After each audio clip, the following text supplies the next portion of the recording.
Donald Trump wants it to be illegal to criticize him. And that's not an exaggeration.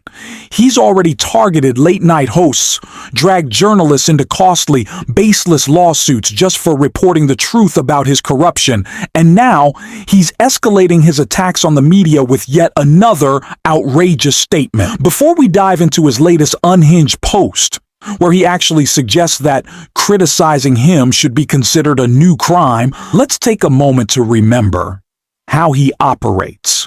Intimidation, censorship, and punishment for anyone who tells the truth about him. But before we get into the liberal host Trump now says should be jailed, I want to start with what Rachel Maddow, one of the few journalists who consistently gets under his skin, recently said about the vital importance of standing up and protesting against authoritarianism, especially when it comes from someone like Donald Trump. And if you haven't already, please leave a like on this video and subscribe to the channel. It really helps us keep doing this work and holding people like Trump accountable. Overstated that one of the reasons protest is important is because it can keep you sane. But also, I mean, generally speaking, when it comes to your rights, use them or lose them. Any authoritarian worth his inevitably weird hairdo would love to extinguish your right to protest, your right to free speech, your right to free assembly. It is harder to take those rights away from free people when free people regularly exercise those rights. But tactically, strategically, protesting is also important against authoritarianism, even if the authoritarian himself doesn't care about what the protests and the protesters are doing. It's important still because authoritarian leaders like to present themselves as all-powerful, right? They like to present themselves as strongmen who have all the power they want or need. They can do anything they want. But strongmen leaders alone don't have that much power at all, particularly in a system like ours, which is historically a democracy and is only right now in the process of consolidating into a would-be authoritarian state at the hands of a would-be dictator, right? We're still in the process here. Nothing is inevitable. The American people and institutions in this country get a say into how far he's going to be able to go. And sometimes protest is the most important lever in determining what institutions and powerful people themselves are willing to do, regardless of what Trump wants. I will say, for example, it's not within Trump's power to remove a late-night comedian from the air for criticizing him.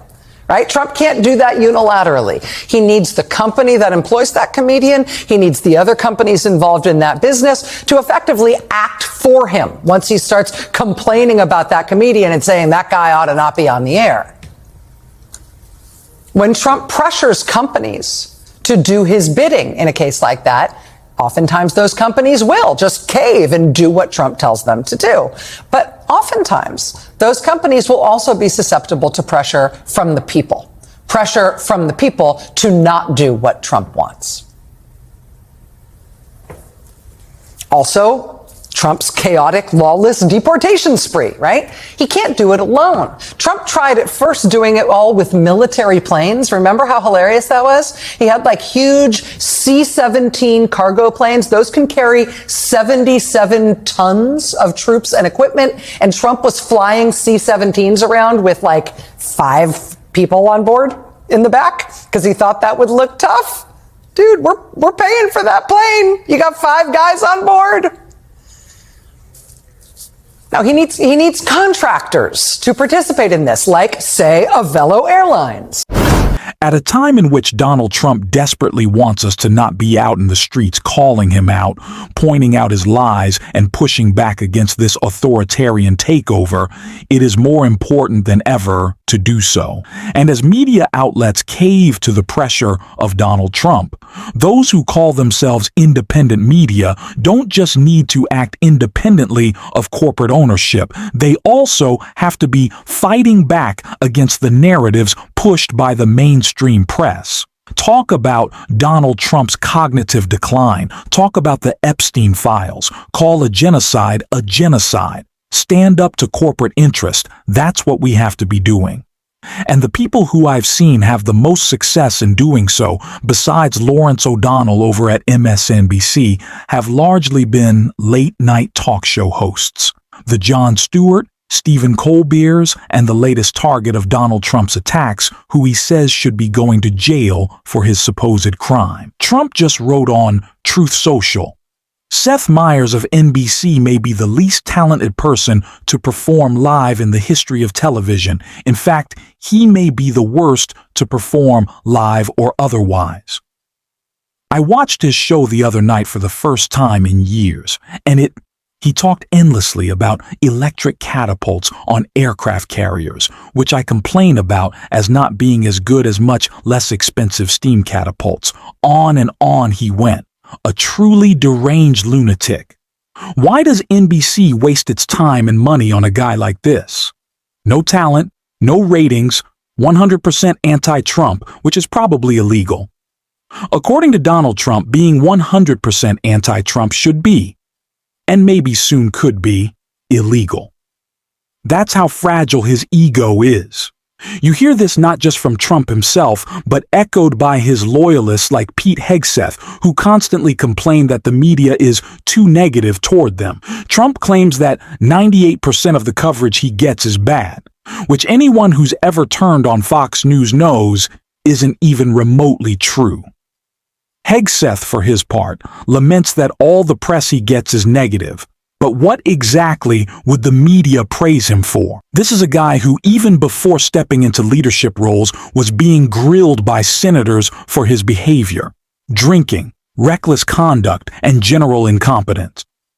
And once in office, instead of cleaning up his act, he made things worse, reportedly mishandling sensitive information and war planning. What exactly are we supposed to applaud here? It's the same story with Donald Trump. Every time there's a minor development, conservatives rush to demand credit for him. Give him credit for the ceasefire. But what ceasefire? There's no lasting peace deal, no real progress, just continued destruction and suffering in Gaza. Yes, some hostages were released, and that's good. But the bombing continues. People are still dying, and the U.S. is still funding it. That's not peace. That's propaganda. So, no, I'm not going to praise Trump, and that doesn't make me 100% anti-Trump. It makes me someone who refuses to ignore reality. What do they even want me to credit him for? The crumbling economy? Inflation, the massive cuts to food assistance programs, the chaos and corruption? There's nothing worth celebrating. But this is exactly what Trump wants, to criminalize criticism, to intimidate journalists, to silence anyone who tells the truth. He's been targeting reporters, suing them, and now he's reviving surveillance programs that were previously illegal, using them to spy on journalists and political opponents. Rachel Maddow recently exposed just how dangerous this is, how Trump's administration has been expanding its ability to monitor and intimidate dissenters. It's something we all need to be paying attention to, because this isn't just about journalists. It's about anyone who dares to speak out. Take a look at this. It's something every single one of us needs to understand if we're serious about fighting back. Part been laid to a piece of spyware, cell phone spyware called Pegasus. It's spyware that infects your phone. They target your phone. You don't have to do anything wrong to be infected with it. You don't have to click on anything or do anything. They infect your phone with this spyware without you ever knowing it. Your phone shows no sign of it. And once they have infected your phone, they get access to everything that is on your phone and everything that you do with your phone. They can access its location at any time.